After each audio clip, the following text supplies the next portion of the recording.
एक लंबे समय पहले एक गांव में सृजन, ललिता नामक पति पत्नी रहते थे। सृजन उसी गांव में बड़े गैस सिलेंडर बेचता था। वो एक अच्छा और नेक इंसान था और दूसरों की मदद भी करता था।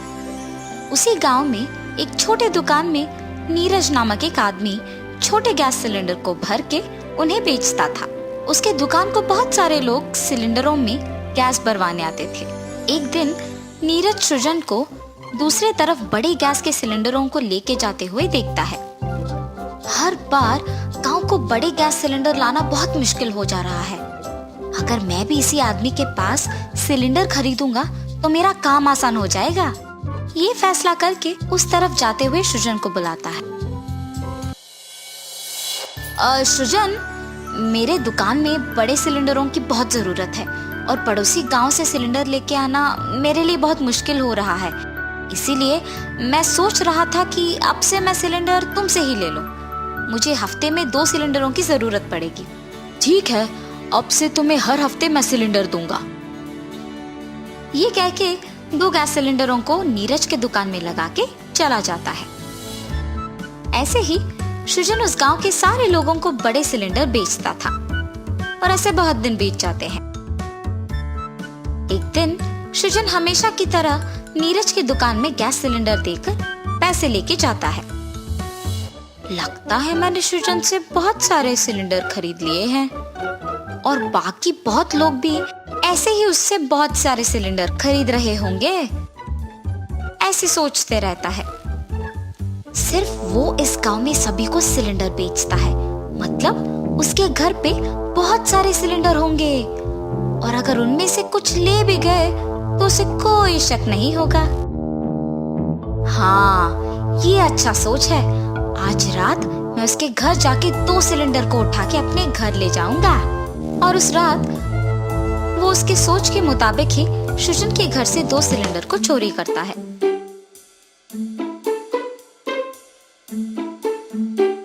तब से वो हर रोज रात के समय में सृजन के घर से गैस सिलेंडर को चुराता था। ऐसे ही बहुत दिन बीत जाते हैं। एक दिन रात को जब वो सिलेंडर चुरा के उसके घर जाता है तब वो सोचने लगता है, अब तक मैंने सृजन के घर से बहुत सारे सिलेंडर चुराए हैं और अगर मेरे पास खत्म भी हो गए तो वापस चुरा सकता हूँ, तो फिर उसे सिलेंडर खरीदने की क्या जरूरत है अब। इसीलिए मैं सृजन से कह दूंगा कि मुझे सिलेंडर देना बंद करे। अगले दिन सृजन गैस सिलेंडर लेकर नीरज के दुकान जाता है। और सृजन, आजकल बहुत कम लोग सिलेंडर खरीदने आ रहे हैं और गैस भरवाने के बाद भी वो लोग लौट के नहीं आ रहे हैं। इसीलिए अब से गैस सिलेंडर देना बंद कर दो। ठीक है नीरज। इसका दुकान तो हमेशा लोगों से भीड़ित रहता है। अब भी यहाँ बहुत सारे लोग हैं और ये कह रहा है कि लोग वापस नहीं आ रहे और सिलेंडर बंद करने के लिए भी कह दिया इसने। वैसे इस बात से मेरा क्या लेना देना। ये सोचकर वहां से चले जाता है और ऐसे बहुत दिन बीत जाते हैं। एक दिन सृजन उसके पास मौजूद सारे सिलेंडर की गिनती करने लगता है और बहुत कम सिलेंडर होते देख वो चौंक जाता है। अरे ये क्या, सिलेंडर संख्या में कम लग रहे हैं। मैं तो सिलेंडर को घर पे ही लगा रहा हूँ, तो फिर कैसे गायब हो रहे हैं ये। मेरी बीवी तो घर पे ही रहती है, उससे पूछना होगा कि मेरे घर पे ना होने के समय में अगर कोई आया है। ललिता, ललिता। जी, क्या हुआ? इतने जोर से बुला रहे हैं? क्या कोई हमारे घर से गैस सिलेंडर लेके गया है या गैस सिलेंडर के लिए कोई घर आया है? नहीं तो, कोई भी गैस सिलेंडर के लिए हमारे घर तो नहीं आया है और कोई उन्हें लेके भी नहीं गया है। आप भला ऐसे क्यों पूछ रहे हैं? कुछ नहीं, हमारे घर में गैस सिलेंडर की संख्या बहुत कम हो गई है, इसीलिए। सुबह तो हमारे घर कोई नहीं आता है क्योंकि मैं रहती हूँ। शायद कोई रात के समय में हमारे सोने के बाद आकर उन्हें चुरा रहा होगा। ये सुनने के बाद वो उसकी पत्नी के बातों के बारे में ही सोचते रहता है। ऐसे कुछ दिन बीत जाने के बाद भी उसे समझ में नहीं आता है कि सिलेंडर कैसे गायब हुए हैं। एक दिन नीरज की दुकान में सारे गैस सिलेंडर खाली हो जाने के कारण वो सिलेंडर के बारे में सोचते रहता है। मेरे पास के सारे सिलेंडर खत्म हो गए हैं। मुझे आज रात को सृजन के घर से कुछ उठाने पड़ेंगे।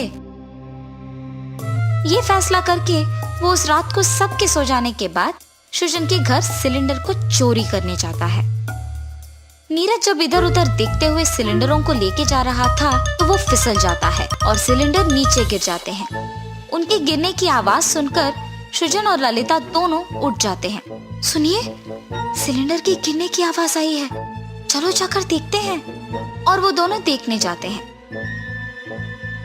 रुको, कौन हो तुम? सिलेंडर चुरा क्यों रहे हो? ऐसी बात करते हुए उस आदमी के पास जाता है। वहाँ नीरज को देख वो दंग रह जाता है।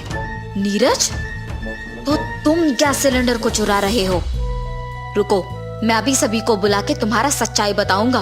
अगर इसने सबको बुलाया तो मेरा नाम खराब हो जाएगा और सभी मुझे चोर के नाम से ही याद रखेंगे। अगर इस सबको होने से रोकना होगा तो मुझे इससे माफी मांगना होगा। सृजन, मुझे माफ कर दो। आइंदा ऐसे कभी नहीं होगा। अगर तुमने अब सबको बुलाया तो मेरा नाम बिगड़ जाएगा और सभी मुझे चोर ही समझेंगे। कृपया मेरी बात सुनो, ऐसे मत करो। ये कह के वो दुखी होता है।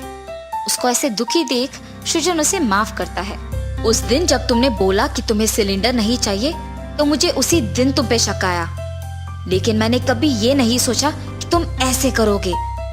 तुम मुझसे माफी मांग रहे हो, इसीलिए मैं तुम्हें माफ कर रहा हूँ, लेकिन एक शर्त पे। तुमने अब तक जितने भी सिलेंडर चुराए हैं उनके पैसे मुझे देना पड़ेगा। ठीक है, मैं तुम्हारे पैसे दे दूंगा।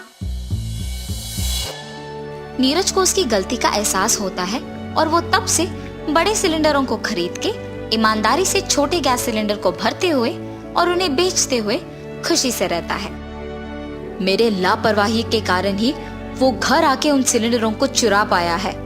मुझे अब से चौकन्ना रहना होगा। अब तो उसने पकड़ जाने के कारण पैसे दे दिए, वरना क्या होता? मुझे ध्यान से काम करना होगा। ये सोचकर तब से वो उसका काम बहुत ध्यान से करता है और सिलेंडरों को बेच के आए हुए पैसों से खुशी खुशी जीता है।